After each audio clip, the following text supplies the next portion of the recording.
I now give the floor to United Nations Watch.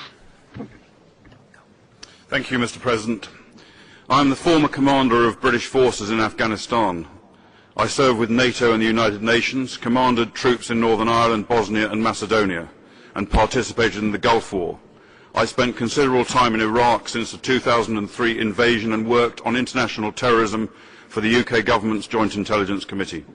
Mr. President, based on my knowledge and experience, I can say this.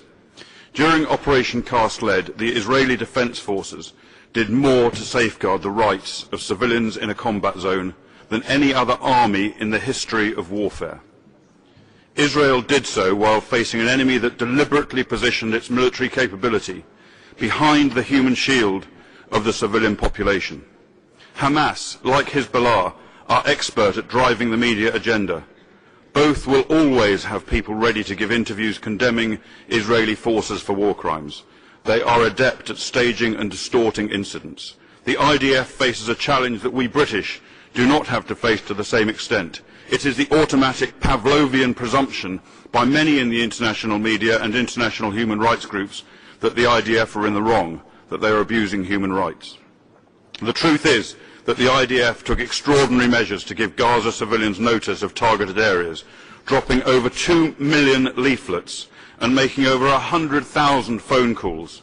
Many missions that could have taken out Hamas military capability were aborted to prevent civilian casualties.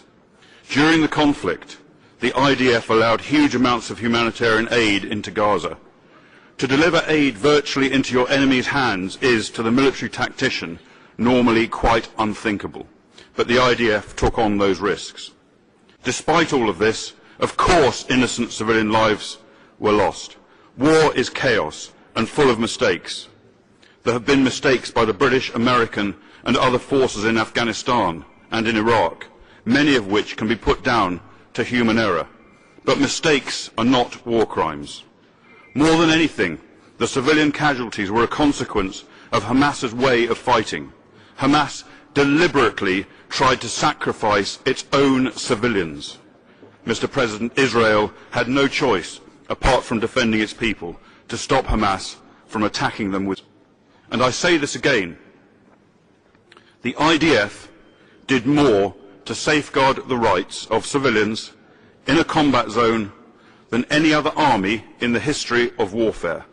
Thank you, Mr. President. Thank you.